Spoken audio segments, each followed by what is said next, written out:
दूर उत्तरी भारत के एक पुराने गांव की सीमा पर एक भयानक किंवदंती गूंजती है। घने जंगलों में एक नाम फुसफुसाया जाता है, नरभक्षी। गांव वाले कहते हैं ये एक राक्षस है, एक विकृत आत्मा है, कोई जानवर नहीं। यह भैरव था, एक शिकारी जिसकी लालच ने उसे खा लिया। सदियों पहले भैरव जीवित मनुष्यों का शिकार करता था। वह अमरत्व के झूठे वादे से प्रेरित था। उसके जघन्य अपराधों का खुलासा हो गया। गांव वालों ने उसे पकड़ लिया, उसे श्राप दिया और उसे जलते हुए जंगल में धकेल दिया। अब वे कहते हैं उसकी शापित आत्मा शिकार करती है, बदला लेने के लिए उत्सुक है। नरभक्षी घूमता है, हमेशा के लिए शिकार करता है, हमेशा के लिए भूखा रहता है। लेकिन भैरव मरकर भी नहीं मरा।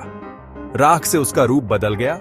लंबे नुकीले नाखून, लाल पीली आंखें और दांत जो इंसानी हड्डियां तोड़ने को बने थे। अब वह नरभक्षी बन चुका था। गांव वाले शाम ढलते ही जंगल की ओर नहीं जाते। कई बार रात में भयानक चीखें सुनाई देती और सुबह पेड़ों पर लटके हुए अधमरे शव मिलते। शरीर पर दांतों और नाखूनों के गहरे जख्म होते, जैसे किसी ने मांस नोच नोच कर खा लिया हो।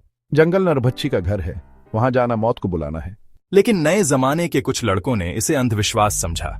अमर, सुनील और विकास तीनों ने हिम्मत दिखाई और कहा, अगर सचमुच नरभक्षी है तो आज रात उसका वीडियो बनाकर पूरे गांव को दिखाएंगे। वे टॉर्च और कैमरा लेकर जंगल में गए। पहले तो सब सामान्य था, लेकिन आधी रात होते ही पेड़ों से अजीब सी कराहें आने लगी। झाड़ियों में हलचल हुई। अचानक कैमरे की स्क्रीन पर कुछ चमका, दो जलती हुई आंखें। उससे पहले कि वे समझ पाते, एक लंबा काला साया झपटा।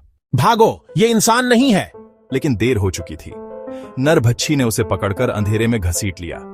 उसकी चीख कुछ ही सेकंड में खामोश हो गई। अमर और विकास जान बचाकर दौड़े, पर जंगल जैसे अंतहीन हो गया था।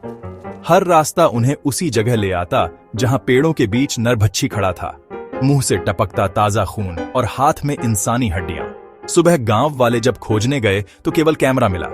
उसमें आखिरी रिकॉर्डिंग थी, अमर और विकास की भागती परछाइयां और पृष्ठभूमि में गूंजती हुई गहरी आवाज, मैं भूखा हूं, मैं कभी नहीं मरूंगा, मैं हूं नरभक्षी।